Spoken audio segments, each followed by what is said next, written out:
យន្តហោះធំតូចរបស់ប៉ូលីសភូមិន្ទថៃមួយគ្រឿងធ្លាក់ចូលសមុទ្រនៅហូហេងទាំងព្រឹកព្រលឹមថ្ងៃសុក្រនេះសម្រាប់មនុស្ស5នាក់និងម្នាក់ទៀតរងរបួសធ្ងន់យោងតាមរបាយការណ៍បឋមបានឲ្យដឹងថាមនុស្ស5នាក់បានស្លាប់និងម្នាក់ទៀតរងរបួសក្នុងគ្រោះថ្នាក់ធ្លាក់យន្តហោះធំតូចរបស់ស្ថាប័នប៉ូលីសថៃចូលក្នុងទឹកសមុទ្រហេតុការណ៍នេះបានកើតឡើងកាលពីវេលាម៉ោង8ព្រឹកនៅមុខសន្តាគារ Baby Grand Ho Hin ដែលវាគឺជាយន្តហោះវឹកវរធំតូចមួយដែលបានហោះចេញពីអាកាសយានដ្ឋាន Ho Hin Bo Phai មូលហេតុនៃការធ្លាក់យន្តហោះនេះនៅមិនទាន់ដឹងឡើយទេនេះឧត្តមសេនីយ៍អាឆាយន្តត្រៃថងជាអ្នកនាំពាក្យនៃប៉ូលីសភូមិន្ទថៃបានបញ្ជាក់ថាយន្តហោះដែលធ្លាក់ចុះនេះគឺជាយន្តហោះរបស់ប៉ូលីសភូមិន្ទថៃដែលហោះហើរសាកល្បងដើម្បីត្រៀមសម្រាប់លំហាត់វឹកវរឆាប់យងក្នុងប្រទេស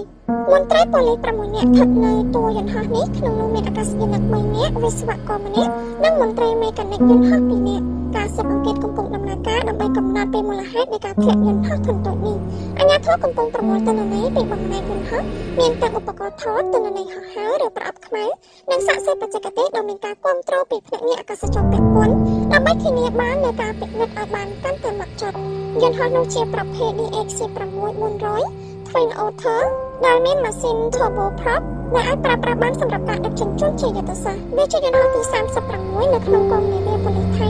និងជាយន្តហោះ Twin Otter ដំបូងគេដែលត្រូវបានជ្រើសរើសក្នុងសមយុទ្ធយន្តហោះនេះត្រូវបានផលិតក្នុងឆ្នាំ2017ហើយត្រូវបានបញ្ជូនទៅកាន់ប្រទេសថៃក្នុងខែឧសភាឆ្នាំ2020យោងតាមអាជ្ញាធរក្នុងតំបន់បានឲ្យដឹងថានៅវេលាម៉ោង8:07 នាទីព្រឹកប៉មត្រួតពិនិត្យចរាចរណ៍ផ្លូវអាកាសនៅ Bo Phai Airfield បានបញ្ចេញយន្តហោះឆ្លងមកយកការតាមផ្ទៃអាកាសមុនការវឹកវរឆាប់យងដែលបានក្រុងទុកនោះបន្ទាប់មកនៅវេលាម៉ោង8:08 នាទីព្រឹកគ្រាន់តែរយៈពេល1នាទីពីការហោះឡើងយន្តហោះនោះបានដាច់ទំនាក់ទំនងហើយធ្លាក់ចូលទៅក្នុងទឹកសមុទ្រតែម្ដងរបាយការណ៍បង្ហាញទៀតថាយន្តហោះបានធ្លាក់ឆ្លងកាត់ការថែទាំត្រឹមតែ2 ទៅ 3 ថ្ងៃប៉ុណ្ណោះមុនពេលកើតហេតុ